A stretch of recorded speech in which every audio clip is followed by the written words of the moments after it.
I could feel their stares burning into me the second I pulled into the driveway, white hot, dead silent. My engine cut off, but the tension didn't. I opened the door, stepped out in heels they'd never seen before, and smiled. "Hey, y'all." My voice was calm, but inside, I was shaking because none of them knew what I'd been building for the last 3 years. Not my brother, not my cousins, not even my mama. And now I was standing in front of them, keys in hand, next to a cherry red Ferrari. My Uncle Gary was the first to speak. "Whose car is that?"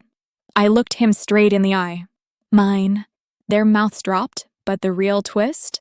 The man who told me I'd never make it was the one I'd built the business to outrun. And he was sitting right there. Before we continue, let me know in the comments where you're watching from. I honestly love reading each one. And don't forget to like and subscribe. Now, let's get started. Okay, so look. If you knew me 3 years ago, you'd never guess this would be my life now. My name's Kira Hollins. I'm 28, born and raised just outside Columbus, Reynoldsburg, Ohio. You ever been? It's one of those towns where the Walmart's always packed.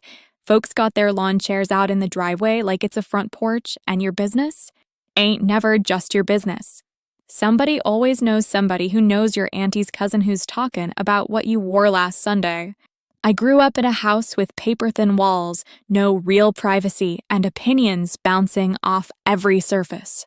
Especially my mama's.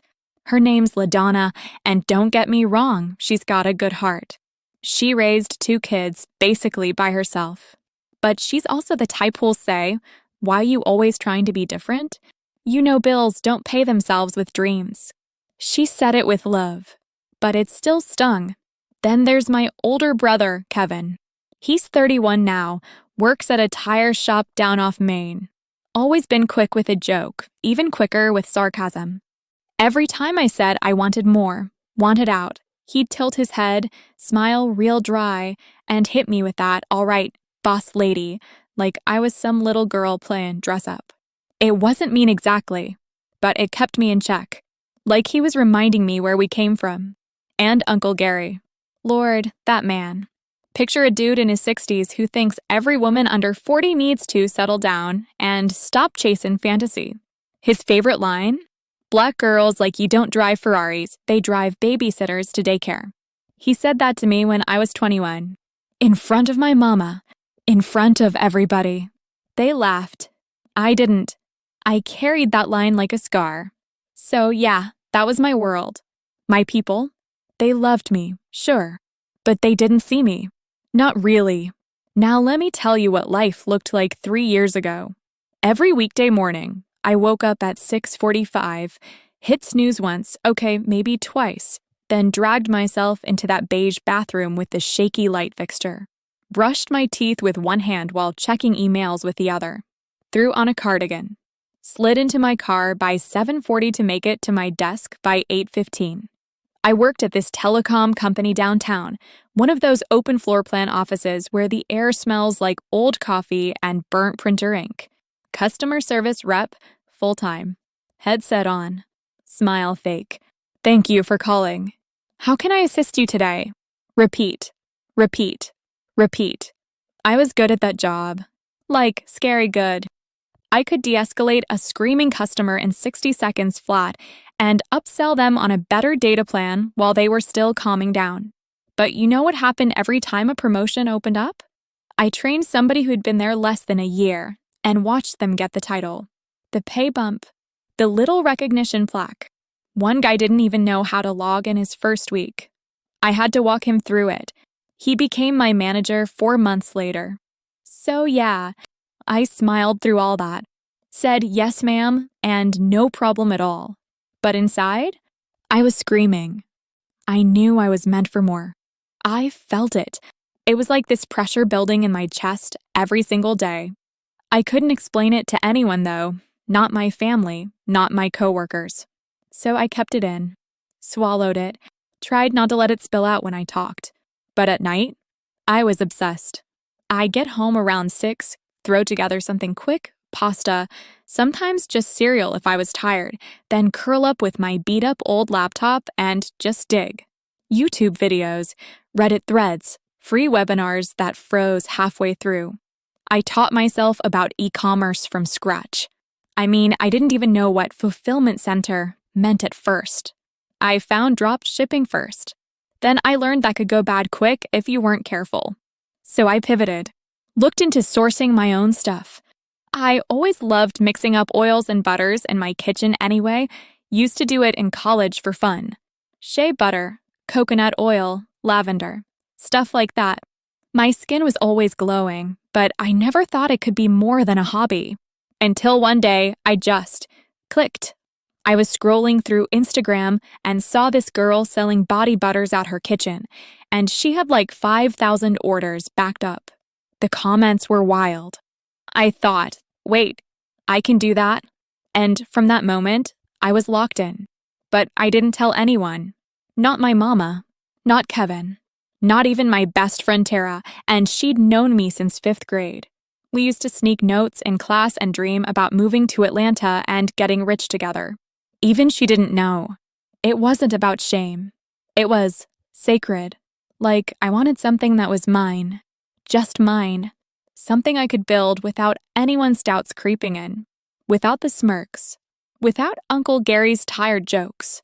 I'd come home from work, eat, pretend to chill, then work till 2 or 3 a.m. easy. On weekends, I didn't go out. Didn't party. I hit up suppliers, compared packaging costs, tried out labels. I messed up so many times in the beginning. Had oil leaks, wrong jars, even a supplier who ghosted me after I wired half the money. But I kept going. Then came the moment. You know the one. It was a Tuesday. I still remember that 'cause I hated Tuesdays. My manager called me into his office right after lunch, said he wanted to touch base. I thought maybe this was it. The promotion. The recognition. Something. He looked me right in the eye and said, so we've decided to go with Trent for the supervisor role. Trent. The same Trent who once asked me what a VPN was. I sat there, numb. Said, okay, thank you, like a damn robot. Walked back to my desk. Pretended to check emails. Then I grabbed my purse, went to the parking garage, and just sat in my car. Didn't even turn the engine on. I cried so hard my breath fogged the windshield. Big, ugly sobs. I didn't care who saw. I was tired. Tired of being overlooked. Tired of playing small. Tired of waiting on permission to live the life I knew I could have. That night, I got home, poured a glass of wine, opened my laptop, and filed my LLC. Just like that. Kira Glow LLC. Real name, real dream. No turning back. We didn't start out thinking it was love. At least I didn't. At first, Andre was just a sweet surprise. You know? Like when you bite into a cupcake and realize there's caramel in the middle. I wasn't looking for anything. My whole focus was on getting this business off the ground. I'd wake up early, log into work, do my fake customer service smile routine, get off at 5, take a quick nap, and then it was grind mode till like 2 or 3 in the morning. Labels, inventory spreadsheets, YouTube tutorials, customer emails. Rinse. Repeat. So when he DM'd me that night, just 3 words, you still up? I almost rolled my eyes, but something made me reply, and that was the first night we talked for 4 hours straight. He wasn't loud or flashy, didn't try to flex. He just asked real questions, listened, told me about his job at the warehouse, how he took care of his little sister sometimes when his mom worked nights. He was present. The kind of presence that makes you stop mid-sentence like, wait. I don't even talk like this to my friends. We kept it slow at first. I mean, physically. But emotionally? Phew. It was like I blinked and we were finishing each other's sentences. He started coming by more, dropping off food when I was too tired to cook, fixing things around my apartment like he lived there. He never asked for anything. Just helped. Just showed up. And I remember one night, I was sitting on the floor in my living room, surrounded by packing peanuts and shipping tape, greasy hair up in a puff, oversized hoodie, no makeup. And he looked at me like I was wearing red carpet glam, He just smiled and said, "You really do this, huh?" I laughed like, trying to. And he said, "Nah, you already are." That night, that was the first time he kissed me. And when I tell you that kiss had me forgetting my own name, it wasn't even rushed. It was slow, warm. His hands were soft, but firm on my waist like he was reminding me I was his in that moment. No pressure, just connection. And then one kiss turned into two. And then we were on the couch. Then the floor. And suddenly it wasn't just heat, it was honey. Everything he did felt sweet and slow, and like he was trying to memorize every part of me. He kissed my neck like he was writing love letters on my skin, ran his hands down my thighs like he was praying. It was gentle and deep, like every touch had a meaning. Every moan felt earned. Every pause felt on purpose. And when we finally, it wasn't just sex. It was safe.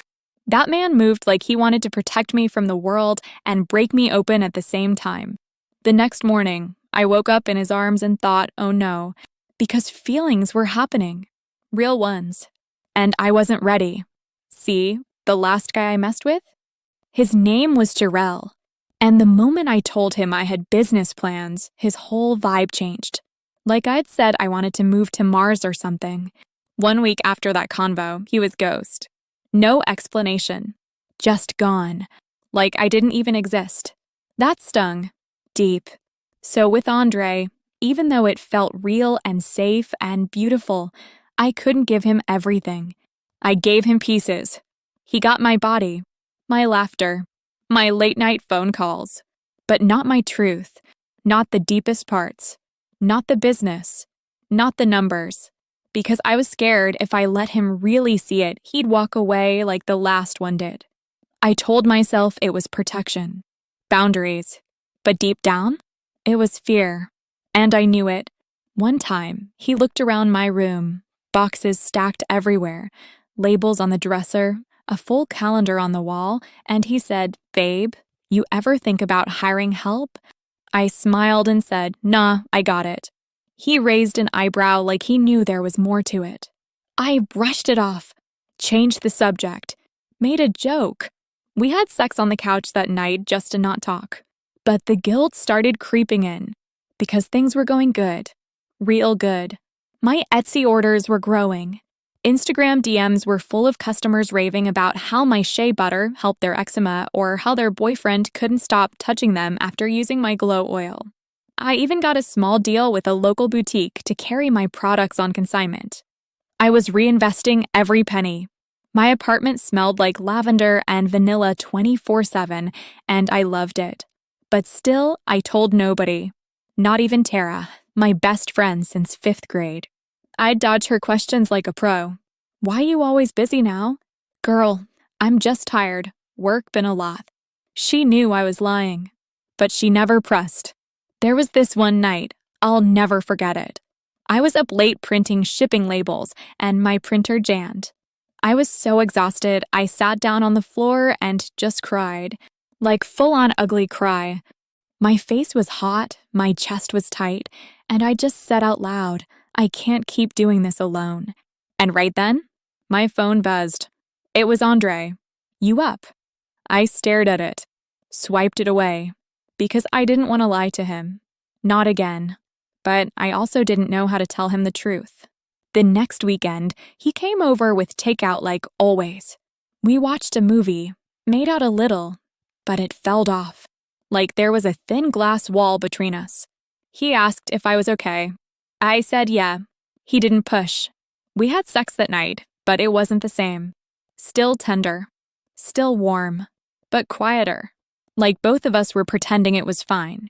Like our bodies were trying to say things our mouths wouldn't. After, he laid there with one hand on my stomach, tracing circles. I wanted to tell him everything in that moment. How scared I was. How hard I'd worked. How much it meant that he believed in me even without knowing the whole picture. But I didn't. Instead, I kissed him goodnight and turned away.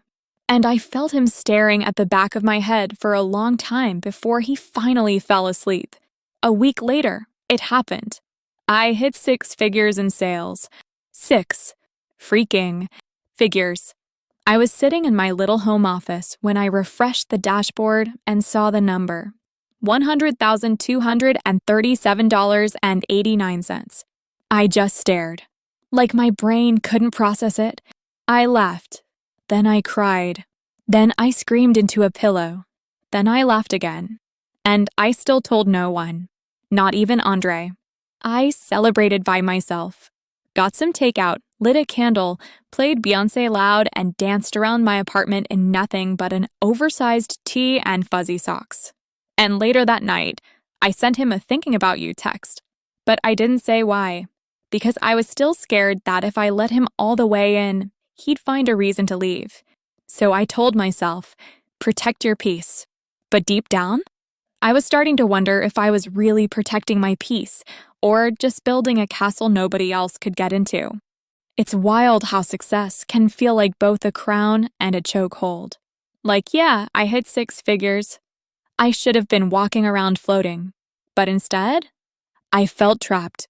Like I was hiding a damn superpower from everyone who mattered to me. My mama, LaDonna, she started side-eyeing me every time I came around. Why you always look tired lately? You sick? No, Ma, I'm good. Just working. Mom, you don't come around like you used to. And she was right. I didn't.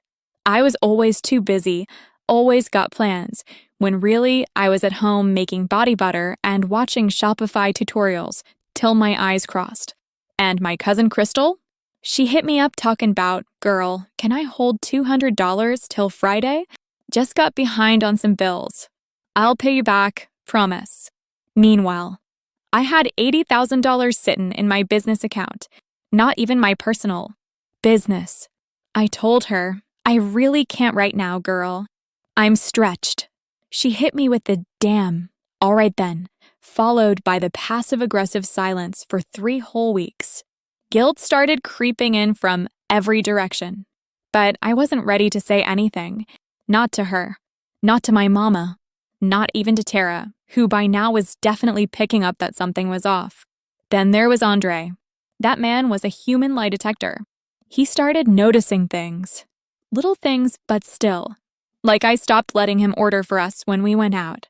I'd snatch the bill before the waitress even brought it. Or how my phone would buzz with customer notifications and I'd flip it face down like it was somebody's man texting me. Or how I suddenly started wearing nicer clothes, even my leggings had a glow up. He never said anything straight up at first, but I could feel the shift. You know when someone's watching you not with their eyes, but with their energy? That was Andre. We still had sex, still talked, still cuddled, but the spark? The little flame that made everything feel golden and warm? It was flickering, faint, and then the moment that changed everything. It was a Thursday. I remember that because it was my clean the apartment and binge podcasts day. I had just showered, wrapped my hair, lit a candle, was vibing. Then my phone buzzed. Text from Destiny, my loudmouth cousin who stayed doing too much. Attached was a screenshot. My website homepage. Big OL Kira Glow banner right at the top. Products, reviews, my bio. The whole damn thing. And under it? Is this you? Eyes, my soul left my body. I sat there frozen, towel sliding off my shoulder, heartbeat in my ears. I didn't answer. I couldn't. Then came the follow-up text. BIH, why you ain't tell nobody you got a whole business. This you for real. And I panicked. Straight up, high school when you get caught cheating on a test panicked. I typed, not LOL. I just help out with it. It's my homegirls thing. I just do her graphics and stuff. Lie from the pit of panic hell. She heart-reacted it. But I knew. She didn't buy that for a second. Destiny is messy, but she ain't dumb. And from there, the floodgates opened. I was still sitting on the couch, trying to decide if I should throw my whole phone out the window when my group chat started pinging. Cousin Tiff, why am I hearing you got a skincare biz and didn't say nothing? My Aunt Shonda, you on the internet now? Go ahead, rich girl. Crystal again, so you couldn't loan me $200, but you out here with a Shopify site? Damn, Kira. Even Tara texted me like, "You got a whole brand and didn't tell your best friend? What's up with that?" I couldn't breathe. It felt like all the air in the room just dipped, like the walls were closing in. And the worst part? None of it had even reached Andre yet. But that changed real quick. That Saturday, he showed up. No warning. No, you home. Text. Just. Knock, knock, knock. I peeked through the peephole and my stomach dropped. He was standing there with his hoodie on, hands in his pockets, face tight. I opened the door slowly. "Hey," I said, voice low. He walked in like he owned the place, which low-key he kinda did, emotionally. He sat on the couch, looked around, and said, "So, anything you want to tell me?" My throat went dry. I laughed, trying to play it off. "What, you mad I forgot to buy your snacks?" He didn't smile. "Kira." That's when I knew it was bad. He never said my full name unless he was serious. He pulled out his phone, scrolled, and showed me a post from Destiny. She had put up a picture of my product shelf with the caption, "Support my cousin's business." She been grinding Loki, y'all. Shop at Kira Glow Clapping Hands Medium Skin Own Sparkles. I blinked. I didn't tell her to do that. He looked me dead in the eye. "But is it true?" I nodded, slow. "Yeah." Silence. He leaned back, arms crossed. "So, what else you been hiding?" That hit hard. I tried to explain. "Look, it's not that I didn't trust you." He cut me off. "Not it is that. Don't sugarcoat it." I swallowed hard. I didn't want people getting in my head. I didn't want opinions, or doubt, or love. He snapped. "You didn't want support? Didn't think I could handle the truth?" "It's not about handling," I said, frustrated now. "It's about protecting something that means everything to me." He shook his head slowly. "I've been right here, bringing you food, holding you when you're tired, showing up every time. And you still made me feel like a side character in your life." That broke me. Tears started falling without me even realizing. "I didn't mean to," I whispered. I didn't know how to let someone in and still protect what I was building." He stood up, and for a second, I thought he was going to say something soft. Something like, "We can fix this." Something like, "I get it." But he didn't. He looked at me one last time, eyes tired. "You built this whole empire and didn't think I deserved to know? What else you hiding?" I opened my mouth. Nothing came out. And just like that, he walked out. Didn't slam the door. Didn't curse. Just left. Quiet. Final. And I stood there. Heart cracked wide open, mascara running, business blowing up, and feeling like the loneliest rich woman on the damn block. Because for the first time since I started this journey, I wasn't sure if I was winning anymore. So here's the truth nobody tells you. Losing someone you love after you finally start winning hurts different. After Andre left, I didn't cry right away. I just sat there, staring at the door. Like if I stayed still long enough, he'd turn the knob and come back. Say he overreacted. Say he still believed in me. But he didn't. And when the silence got too loud, I finally stood up, walked to the bathroom, looked in the mirror. Mascara streaked, eyes puffy, hair a mess. I looked like someone who lost everything, but under all that, I saw her. That version of me who used to cry in her car outside a call center. The version who filed an LLC at 3 a.m. with hands shaking and no backup plan. The version who hustled in secret, quietly building an empire while everyone slept. And for the first time in weeks, I really saw her. That girl deserved better. Not just from other people, but from me. So I stopped chasing apologies and started chasing peace. I dove into the business like it was my damn oxygen tank. I cleaned up my processes, hired a virtual assistant, took some courses to sharpen up my back-end systems, started doing marketing that actually worked, and baby, the money, it poured in. I went from 10K months to 30K, then 50K. I did my first 6-figure month and stared at my bank app like it was a dream. I got verified on Instagram. My DMs filled up with beauty influencers, wholesalers, even a few celebrities asking about Kira Glow. And me? I stayed low. No flexin'. No bragging. Just growth. But it wasn't just about sales. I started healing. I journaled. Took long walks with no music. Started therapy, real talk. That changed my life. I stopped making my business about proving people wrong and started building it for me. And the more I did that, the more free I felt. Then one day, something happened that I still can't explain without getting chills. I was scrolling through old photos on my phone, looking for something for my website, and I found this note I'd written in my notes app like 2 years ago. One of those late night, half delirious, eyes puffy from crying kinda notes. It said, "One day I'll drive back to Mama's in a red Ferrari. I won't say a word. Just smile. Let the work speak." I stared at it for a long time, my thumb hovering over the delete button. But I didn't delete it. Instead, I screenshotted it and I made it happen. That week, I went to the dealership. Now listen, I didn't even plan to buy the car that day. I just wanted to look, feel it, manifest it up close. But the second I saw her candy apple red, leather seats the color of ambition, engine that growled like it had something to prove, I knew. The salesman walked up, white guy with slicked back hair and that fake polite smile. "Beautiful car, huh?" he said. I nodded. "She's mine." He blinked. "Well, we can definitely talk financing options. No financing," I said. "Cash." The man looked at me like I grew 2 heads. Then he laughed. "Seriously?"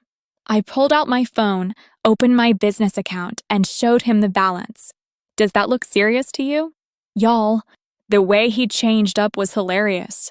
Suddenly I was Ms. Hollins, getting champagne in the showroom, test driving like I was in a movie. When I drove off that lot, top down, sun on my face, wind in my hair, engine rumbling under me like a heartbeat, I didn't feel like I bought a car. I felt like I became the woman I'd been dreaming about, and that's when I knew. It was time to go home. But I didn't just pull up out the blue. Nah, I planned that visit like a whole military op. Hair laid. Outfit? Cream 2-piece with heels loud enough to be petty. Face beat, but not too beat, just enough to say, I woke up successful. I sent a group text to the fan like, coming by Saturday. Got something to show y'all. My mom replied with a heart. Uncle Gary hit me with the eyes. They had no clue. Saturday rolled around. I detailed the Ferrari twice. Filled it with premium gas even though it was already full. Drove slow like I was floating. And when I turned onto my mama's street, phew, my hands were gripping the wheel so tight my knuckles were pale. But I didn't stop. I pulled into the driveway like a storm wrapped in sunlight. And y'all, it got silent. I cut the engine. All you could hear was birds in tension. I opened the door and stepped out, heels clicking on the concrete like they were narrating. My cousins were sitting on the porch. My brother was leaning against the fence. Uncle Gary stood by the grill, spatula in hand, mouth hanging open like I'd just descended from the clouds. And my mama? She came out of the screen door slowly, wiping her hands on a dish towel. I smiled. Hey, y'all. My voice was calm, but inside, I was shaking. They all stared, like full-on blinkless stares. Destiny was the first to say something. Of course she was. Kira? Whose car is that? Before I could speak, Uncle Gary beat her to it. His voice low, suspicious, almost. Scared. Whose car is that? I looked him dead in the eye. Mine. You could have heard a pin drop. Kevin, my brother, whistled low. Ain't no way. I tossed the keys to Uncle Gary. Want to take it for a spin? He caught them on instinct, just stared down at them like they were covered in gold. Then he looked back up at me and said, half joking, half shook, Damn. I thought you was gone be a school secretary or something. A Ferrari. I laughed. Guess I overachieved. The tension cracked like a window shattering. Everyone started talking at once. Kevin came up, dapped me up like I was a rapper fresh off tour. Destiny was on her phone live streaming the whole thing like, "Y'all look at my cousin. Look at this car, y'all." My mama? She didn't say a word. She just walked up and hugged me, tight, like she was holding a memory, not a person. She whispered, "I'm proud of you, baby." And I broke. Right there, in heels and all. I let a tear slide down my cheek. Just one. Had to keep the lashes intact. Then I pulled back and said, "Ma, I did it. For real." She nodded. "I know. I see you now." And even Uncle Gary, Mr. Black Girls Like You Don't Drive Ferraris, he handed me back the keys and said, "Miss Boss Lady." The sarcasm was gone. It was real this time. Respect. Served hot. That day, I sat in my mama's kitchen with a plate of ribs and collard greens while my entire family buzzed around me like I was the damn guest of honor at a gala. And for the first time ever, I didn't feel like the black sheep. I felt like the blueprint.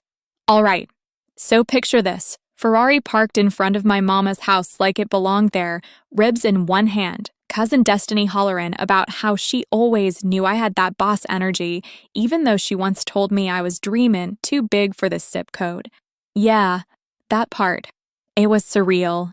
Like stepping into a dream I'd been designing in my head for years, and suddenly realizing I was wide awake.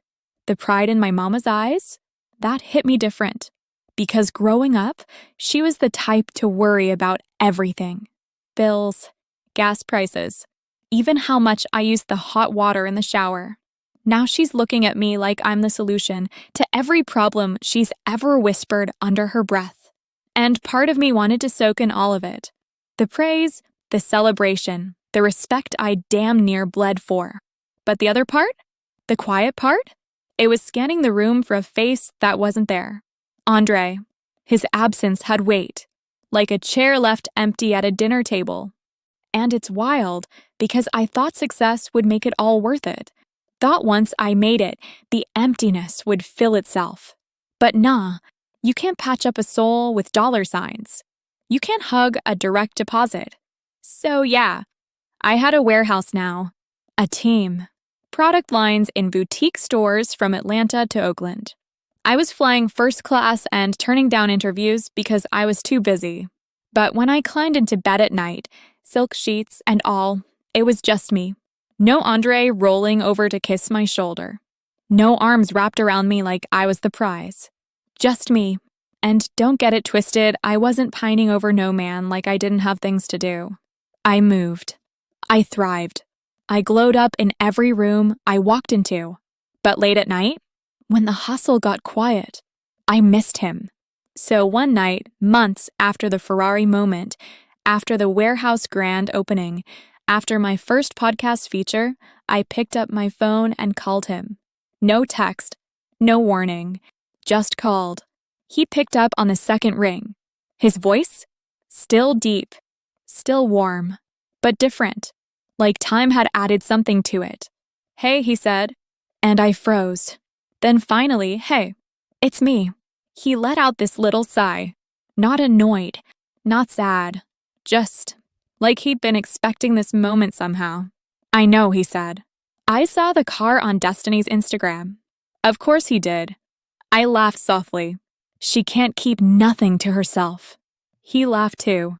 God, that laugh. It hit me right in the chest. We talked, caught up a little. He asked how business was, and I told him it was beautiful, messy, exhausting, everything. He said he was proud of me.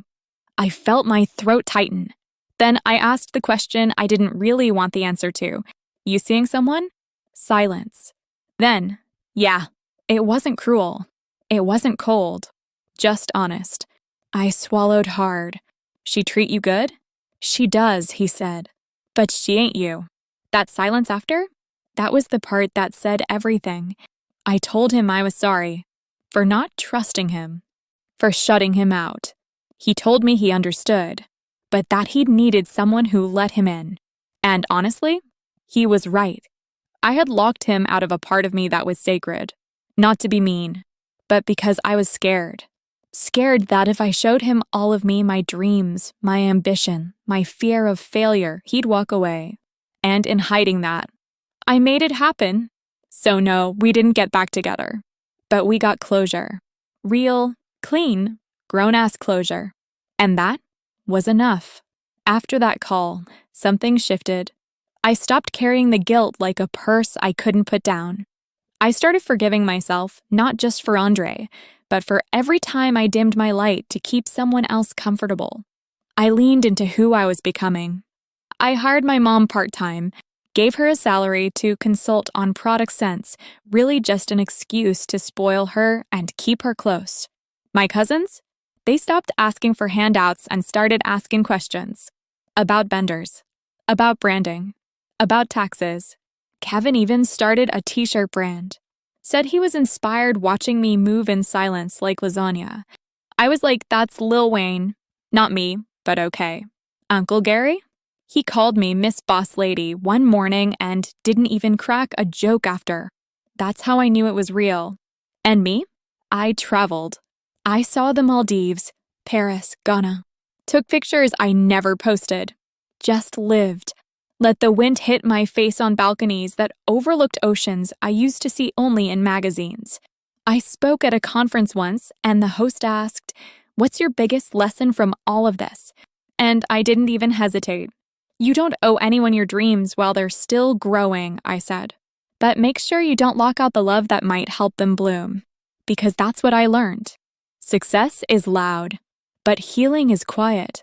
And love is somewhere in between.